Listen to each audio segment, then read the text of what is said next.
Christian Noël, vous êtes à Londres ce matin. Donald Trump est en colère contre le premier ministre britannique Keir Starmer en raison, dit-il, de son manque de collaboration dans sa guerre contre l'Iran. On dirait que Donald Trump essaie de faire pression diplomatique et économique sur ses alliés européens pour qu'ils joignent les efforts de guerre contre l'Iran. Donald Trump est en colère contre la Grande-Bretagne d'abord parce que ça leur a pris du temps avant de permettre l'utilisation des bases britanniques dans la région aux militaires américains. Et ensuite parce que le premier ministre Keir Starmer refuse d'engager les troupes britanniques directement dans le conflit, pas de façon offensive. Il dit on va défendre nos alliés du Moyen-Orient s'ils sont victimes d'attaques de représailles de la part de l'Iran, mais la Grande-Bretagne ne va pas se joindre à l'effort de guerre de façon offensive aux côtés des États-Unis.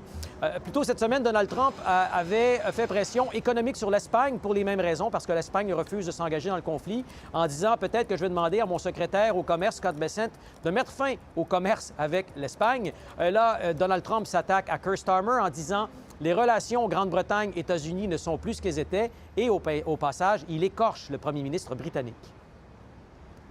This is not the age of Churchill. I will say the UK has been very, very uncooperative with that stupid island that they have, that they gave away and took a 100-year lease, having to do with perhaps indigenous people claiming the island that never even saw the island before. What's that all about? And they ruin relationships. It's a shame. Langage un peu particulier de la part de Donald Trump. Que répond le gouvernement britannique, Christian?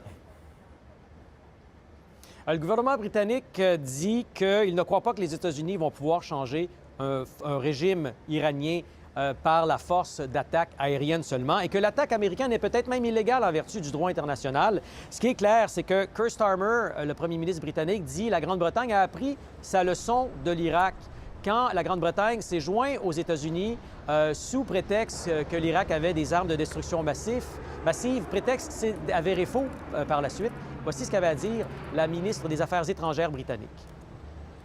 We have long-standing operational arrangements for partners and allies that we work closely with, and we assure those are implemented. But what I say to him is the principles that we follow here are about ensuring that there is a lawful basis for action, ensuring that it is also in UK interest.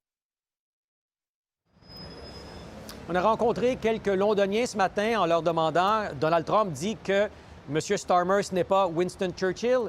Les Londoniens ont répondu en disant, mais Donald Trump, ce n'est pas Washington et ce n'est pas Lincoln non plus. Christian Noël.